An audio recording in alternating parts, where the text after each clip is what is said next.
You guys are heading into your final regular. I messed this up last time. Regular season game against NC State. It's senior night. I guess how are you guys feeling going into the last matchup before ACC tournament play comes in?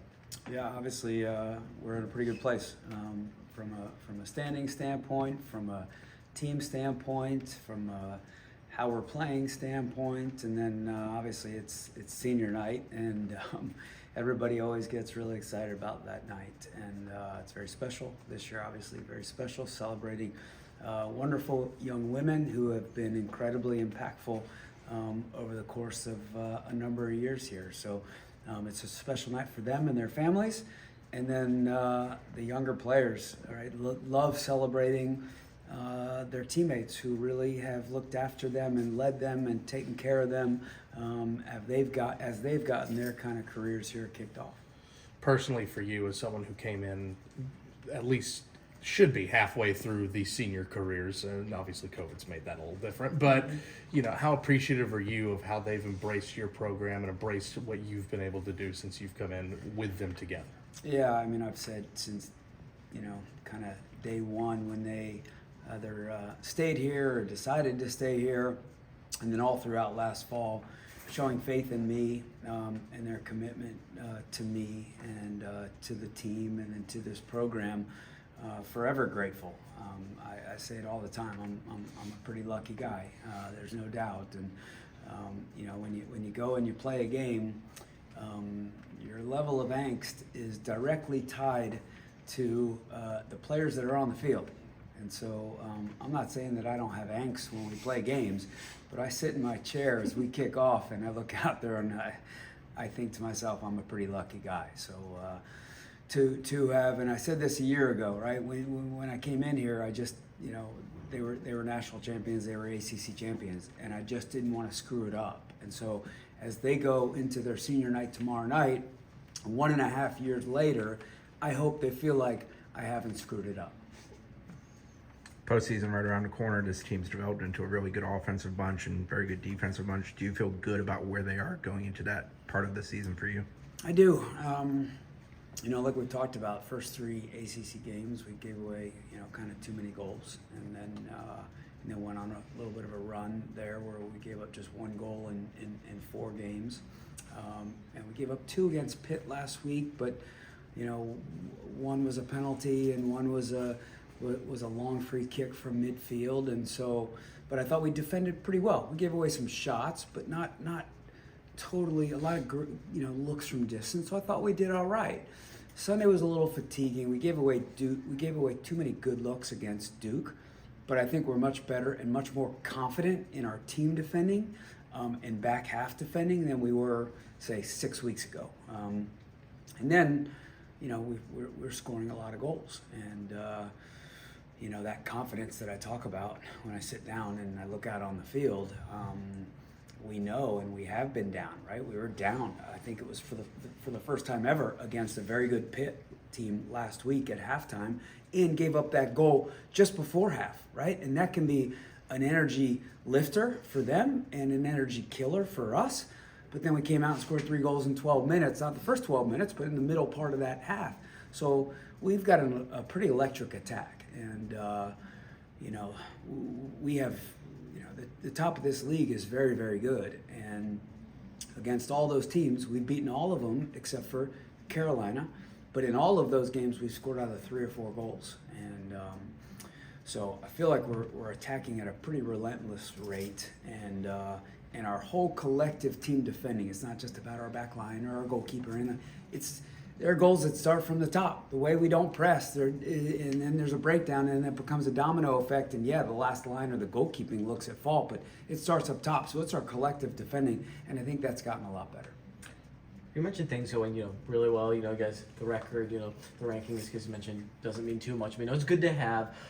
Yet at the same time, the team's mentality, you mentioned they can be a little hard on themselves sometimes when situations where they should be light on themselves. Mm-hmm. With that mentality that they have, does it kind of bypass the feeling of complacency a little bit when talking about how things are going so well, and just them pushing themselves so much? Yeah, there's zero complacency here.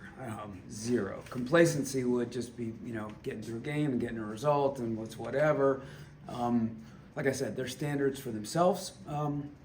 are really at a high level. Their standards collectively as a team, standards collectively as a program. And I think some of these recent wins, the way we beat Notre Dame, coming back against Pitt, finishing Duke off the way we did on the road, I really think there's starting to be a belief that, okay, we are pretty good, right? Where we talked about it a couple weeks ago, they were doubting that, right? Even when we were in a really good place.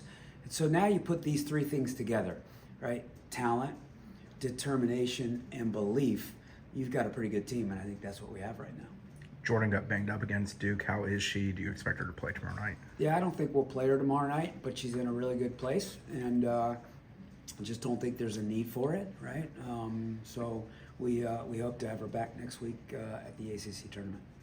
When it comes to, you guys have mentioned that you don't care about the rankings, but now when you get near the end of the season and you get that home field advantage throughout, do you emphasize a little bit more now, like how important it is? Yeah, not a whole lot. There are kind of two rankings. There are, public polls, coaches polls, right, media polls, and then there's the RPI, right? And the RPI is what matters, right? And that is what determines what you're talking about in terms of home field advantage, right? I don't think maybe in my year and a half I've mentioned RPI or a high RPI opponent one time, right? We've just really focused on the process in each game, whether we're playing teams that are really struggling or we're playing against the North Carolinas of the world. And like we said, these players want to be great all the time and they want to win all the time. So, and they know, and they're used to being at home through Thanksgiving weekend. And so I don't think we need to stress anything extra because it's a, like I said, talented group, right? Determined group, a group that believes, but then they're also old and they're mature, right? And they've been around the block, so they know everything that's on the line. You talk about the depth of the senior class. One of the players that's really been coming up late this season for you guys, I'm sorry if I mispronounced the last name, Caitlin Zapay, really her production lately for you guys. How is she really, how's her game really elevated towards the end of the season? And could she really, step into kind of a dark horse role this postseason, a player that teams might not expect, to go off? That's a great question.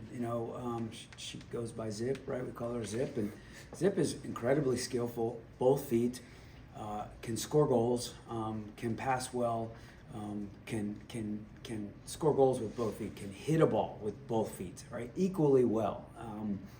And she's gone through some knee stuff over the years, and she really had a great fall last year, and she just got better and better over the course of the fall. She was coming back from knee injury. And I told her this last year at the ACC tournament, told her parents this, I'm most excited about Zip's spring, right? Spring of 23. And then unfortunately, she kind of tweaked her knee again, and she didn't train at all this past spring. Maybe had 2 or 3 sessions with us at the very end. And so kind of had to start from scratch again. She played a little bit in the summertime back home in Orlando, but in terms of playing with Florida State and training with Florida State, didn't start again until August. So again, that's hard, right? It's hard. So I think what you're seeing is exactly right, just that whole natural progression of time, right? And senior night, she's going to start tomorrow night, and I know she's going to be good for us in possession and when we need to press and defend, and then also, when we have the ball. And her goal the other night was against Duke was she was in a great spot from our press, right? Jordynn went and took the ball off the player, but the way we press, we have that backside winger nice and high. So she was in the right spot. So a lot of it's tactical, and so she was in the right spot, exactly where she should be. And then obviously it's a little bit of an open net. I mean, the goalkeeper is still in there, but you got to have the skill to finish that goal. And it probably felt like an hour and a half that ball's rolling across the box to her, right? But she has great technique and finished it really cleanly. Mm-hmm.